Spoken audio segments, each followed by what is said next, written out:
सूखना, चक्कर आना, बदन दर्द, बार बार यूरिन आना, वजह कहीं बढ़ता तापमान तो नहीं। इसीलिए गर्म हवा से जरा बच के। तपती गर्मी से इंसान बेहाल है और इसके साथ ही घर से बाहर निकले बिना काम चलने वाला भी नहीं है। तो ऐसे में डॉक्टर साहब से जानते हैं कि क्या होती है हीट स्ट्रोक की समस्या, और इसके साथ ही ये भी डॉक्टर साहब हमें बताएंगे कि हीट स्ट्रोक यानी लू लगने की आखिर वजह क्या कुछ होती है। बताइए डॉक्टर साहब, बहुत अहम चीज है जो कि जानना बहुत जरूरी है। देखिए, गर्मी के मौसम में आमतौर पर यदि गर्मी ज्यादा लग जाती है या हीट आपकी बॉडी में बढ़ जाए, जिसको कि लू लगना भी कहते हैं या उसको हीट स्ट्रोक बोलते हैं, जनरली आम भाषा में इसको अगर समझें, अगर आपके शरीर में ज्यादा हीट बढ़ गई है कि गर्मी की वजह से, तो उसको हीट स्ट्रोक बोल देते हैं। वजह, सबसे बड़ी वजह तो गर्मी ही है। अगर बहुत ज्यादा गर्मी आप पड़ रही है और गर्मी में आप बाहर निकलते हैं तो आपको हीट स्ट्रोक हो सकता है। लू चल रही है, आपको लू लग जाती है, लू में आप काफी देर रहते हैं तो वो आपको इसको कहते हैं कि गर्मी लग गई। इसके अतिरिक्त अगर गर्मी के मौसम में आप बहुत ज्यादा गर्म चीजों का सेवन करते हैं, जैसे कि बहुत ज्यादा चाय पी रहे हैं, कॉफी पी रहे हैं, अल्कोहल का सेवन कर रहे हैं या तंबाकू का सेवन कर रहे हैं, या कुछ बहुत ज्यादा नॉनवेज आप खाते हैं गर्मी के सीजन में, और गर्मी का जो प्रकोप है उसके साथ साथ यदि हम गर्मी में ज्यादा एक्सरसाइज करें, फॉर एग्जांपल बहुत ज्यादा दौड़ लगा रहे हैं, एक्सरसाइज ज्यादा कर रहे हैं, कुछ किसान लोग हैं, कुछ मजदूर लोग हैं जो गर्मी में बाहर काम करते रहते हैं, बहुत तेज गर्मी पड़ती है, 45 डिग्री टेम्परेचर है, लेकिन दिन में उनको कहीं ईंटें उठानी है, कहीं खेत में काम करना है, तो वो जो एक्सपोजर है या उस मौसम के अंदर एक्सरसाइज करना, एक तरह से फिजिकल परिश्रम करना, ये भी एक इसका कारण बनता है। और इसके अतिरिक्त जो है कुछ हम ये देखें कि बहुत सारे लोग एयर कंडीशनर में रहते हैं, उसके तुरंत बाद एकदम गर्मी में चले जाएं। अगर ज्यादा से ज्यादा समय आप गर्मी ठंडक में रहते हैं, एयर कंडीशन रूम में रहते हैं, और फिर एकदम बहुत ज्यादा गर्मी में चले जाएं, तो बहुत जल्दी आपको हीट स्ट्रोक आता है। तो ये लक्षण, इसके कारण मुख्य रूप से यही है देखने में जो आते हैं। इन कारणों को यदि आप थोड़ा समझ लेंगे तो आप अपने आप को हीट स्ट्रोक से बचाने में थोड़ा सा सफल हो सकते हैं। कुछ चीजें हम भी बताएंगे और क्या कर सकते हैं जिससे कि गर्मी के मौसम में आप हीट स्ट्रोक से बचे रहें। मुंबई से हमारी कॉलर अदिति जुड़ी है, उनसे बात करते हैं। जी अदिति, आप अपना सवाल पूछ सकती हैं डॉक्टर साहब से। हाँ जी, नमस्कार डॉक्टर साहब। जी नमस्कार। हाँ जी, मुझे हेयर फॉल की प्रॉब्लम है। तो उसके लिए कुछ उपचार किया आपने? कुछ इलाज किया? हाँ जी, वो एक किया इलाज, होम रेमेडी किए थे, घरेलू उपचार। अच्छा, घरेलू उपचार। कुछ तेल वगैरह नहीं लगाते बालों में आप? तेल तो मैं बहुत ही कम यूज करती हूँ। जी देखो, बाल जो है ना, बाल हमारे, उनको पोषण चाहिए, न्यूट्रिशन चाहिए। उनके जो जड़ हैं, बालों के जड़ों में अगर आप थोड़ा सा स्टडी करेंगे तो बालों की जड़ों में हेयर फॉलिकल्स होते हैं, और हेयर फॉलिकल के अंदर जो है एक नेचुरल ऑयल वहाँ मौजूद होता है। उनको पोषण चाहिए, न्यूट्रिशन चाहिए। उनके जो जड़ हैं, बालों के जड़ों में अगर आप थोड़ा सा स्टडी करेंगे तो बालों की जड़ों में हेयर फॉलिकल्स होते हैं, और हेयर फॉलिकल के अंदर जो है एक नेचुरल ऑयल वहाँ मौजूद होता है। तो जब वो ऑयल सूख जाता है तो एक तो इंटरनल कारण से भी सूखता है कि अंदर से हम पूरा पोषण नहीं ले रहे हैं। आजकल लोग जो फैट खाने से वैसे डरते हैं, घी वगैरह खाते नहीं है कि मोटे ना हो जाएं, खासतौर से लड़कियां। और फिर उसके बाद हम तेल भी ना लगाएं, ऊपर से एक्सटर्नल भी नहीं लगा रहे ऑयलिंग, और इंटरनल भी ऑयल का प्रयोग नहीं कर रहे, तो फिर वहाँ ड्राइनेस हो जाती है और बाल आपका कमजोर हो जाता है। तो एक तो आपको ऑयलिंग रेगुलर करनी चाहिए, उससे कोई डरने की बात नहीं, कम से कम एक्सटर्नल तो लगा ही सकते हैं। हमारे यहाँ पर जीवा में हमने 2-3 प्रकार के ऑयल्स ऐसे बनाए हैं। एक हेयर टॉनिक है हमारा, भृंगराज का तेल है, आंवले का तेल है, बहुत अच्छा काम करते हैं। जड़ी बूटियों से मिश्रित करके ऑयल को हमने थोड़ा मेडिकेटेड बनाया है। तो एक तो एक्सटर्नल ऑयलिंग आपको करनी चाहिए। इसके साथ साथ खाने के लिए कुछ इंटरनल जरूर ध्यान रखना है। हरी सब्जियां खाएं, थोड़ा सलाद खाएं, फ्रूट्स खाएं। आंवला बहुत अच्छा काम करता है। आंवला जो है आप पेस्ट बना करके लगा भी सकते हैं बालों में हफ्ते में एक बार, और आंवले का चूर्ण जो है 1-1 चम्मच सुबह शाम आपको खाना भी चाहिए। तो ये थोड़ी थोड़ी चीजें आप अगर करेंगे, लेकिन अगर आप जो है कह रहे हैं कि आप ऑलरेडी घरेलू नुस्खे अपना चुके हैं लेकिन रिजल्ट नहीं मिल रहा है, तो थोड़ा सा डॉक्टर से कंसल्ट कर लीजिए। हमारे यहाँ आयुर्वेदिक डॉक्टर्स उपलब्ध हैं, क्योंकि कई और कारण भी हो सकते हैं। थायराइड की वजह से होता है, कमजोरी है, अनीमिया है, उसकी वजह से होता है, एक्सेसिव ब्लीडिंग आपको पीरियड्स में होती है, उससे भी बाल आपके जा सकते हैं। कोई और अन्य बीमारी हो, वो भी एक हेयर लॉस का कारण बन सकता है। तो हमें अल्टीमेटली ये देखना जरूरी होता है कि क्या रूट कॉज है उसका, और उसके अनुसार फिर चिकित्सा उसकी करनी पड़ती है। होपफुली अगर आप अभी जो है उम्र में बहुत ज्यादा नहीं है, 50-55 से कम उम्र है अभी आपकी, तो काफी कुछ किया जा सकता है। अबाउट 60 जब हम चले जाते हैं तो थोड़ा एक या 50-55 के ऊपर जब जाते हैं तो बालों में थोड़ी कमी आती है, वॉल्यूम में स्पेशली थोड़ी कमी आती है ड्यू टू द एज। लेकिन अगर हम प्रॉपर प्रिकॉशन लें और अच्छा हम देखभाल करें, हेयर केयर अगर हमारी अच्छी हो, तो बाल हमेशा हमारे अच्छे रह सकते हैं, पूरी उम्र तक हमारे बाल अच्छे रह सकते हैं। डॉक्टर साहब ये बताइए, गर्मी के दिनों में तो लू लगना एक कॉमन सी परेशानी है, लक्षण बताइए हमारे दर्शकों को कि तुरंत पहचाना जाए और जाकर के डॉक्टर से तुरंत चेक करवा लिया जाए। गर्मी जब लगेगी आपको तो स्वाभाविक है कि बॉडी में बहुत हीट होगी, गला सूखेगा आपका, प्यास ज्यादा लगेगी, पूरी बॉडी में आपको पेन होने लगता है, कभी कभार बुखार सा आपको महसूस होता है, सांस भी कई बार खिंच के आता है। मैंने देखा है जब बहुत ज्यादा लू लग जाती है तो सांस लेने में तकलीफ होती है। इसके अलावा जो है चक्कर आना, कमजोरी बॉडी में होना, क्रैम्प्स, मसल क्रैम्प्स जो है मांसपेशियों में एक तरह से बहुत जोर से एकदम क्रैम्प आता है, दर्द होता है बड़े तेज उसके अंदर, क्योंकि सॉल्ट्स की कमी हो जाती है उसके अंदर, शरीर के अंदर। और कभी कभार जो है बेहोशी तक भी हो जाती है। बहुत सारे लोगों को मैंने देखा है कि अगर बहुत ज्यादा गर्मी लग जाए सो दे कैन गो अनकॉन्शियस। तो ये लक्षण इसके देखने को मिलते हैं जब ज्यादा गर्मी आपको लगती है। इसका थोड़ा सा ध्यान रखना चाहिए।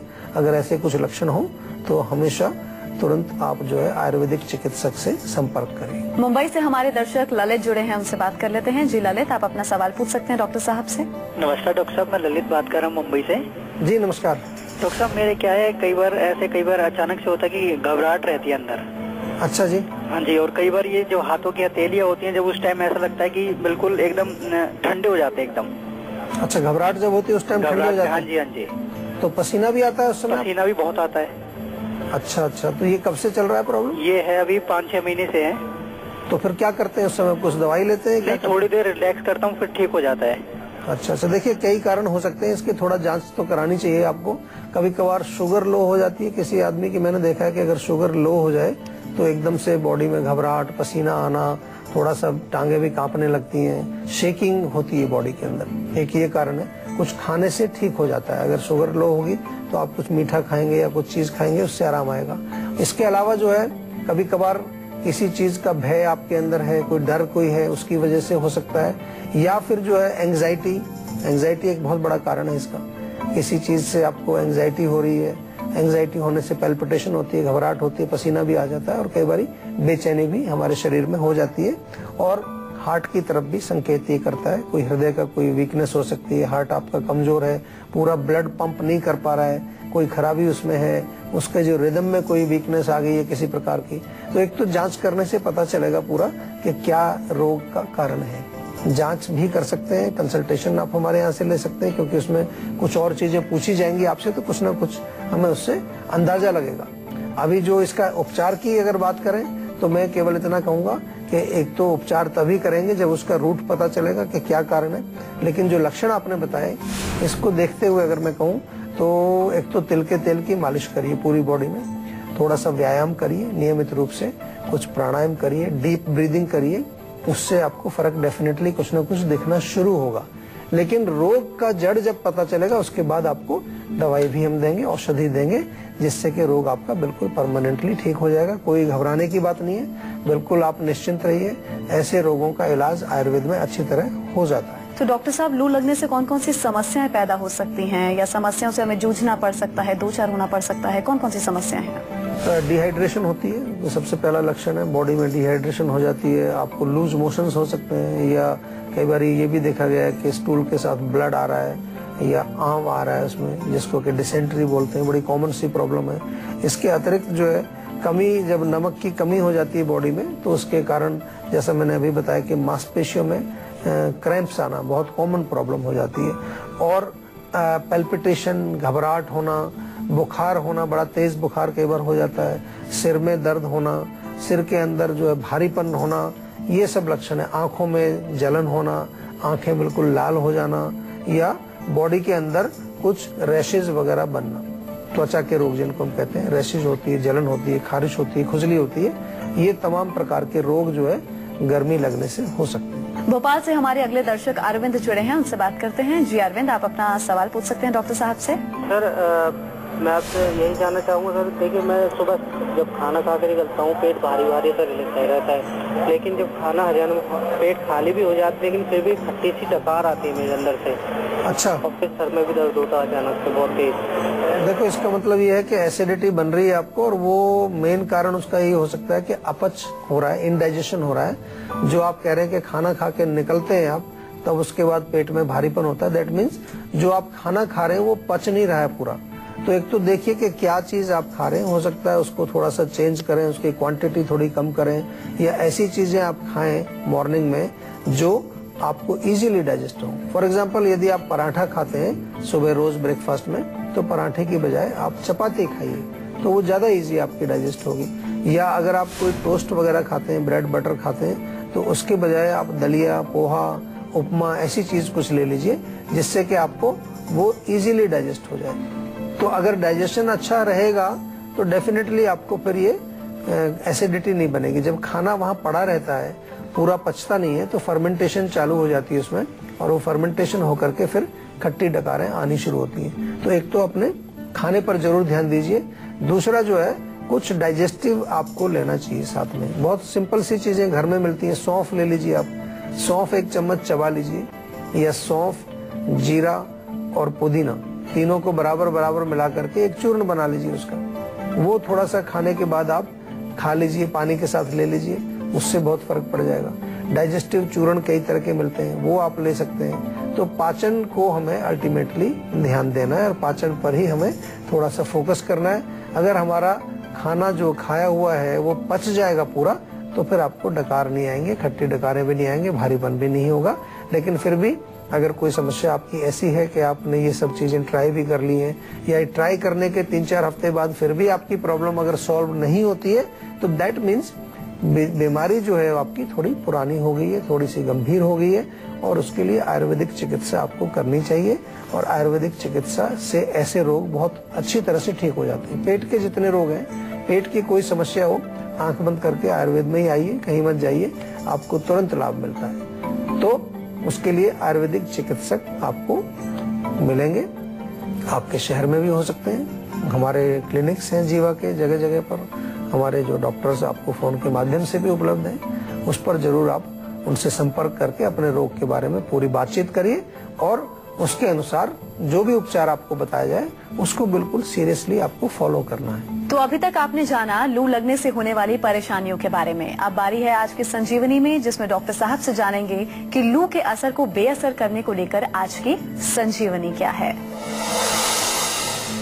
बताइए डॉक्टर साहब, क्या है आज की संजीवनी? देखिए, सबसे पहले तो अगर लू आपको लगी है तो बॉडी को कूल करने वाली चीजें आपको लेनी है। सत्तू बहुत अच्छा काम करता है, जौ का सत्तू आप बना करके पिए, आम का पन्ना आप पी सकते हैं, कोई शरबत गुलाब का, खस का, चंदन का शरबत अगर है वो पीजिए।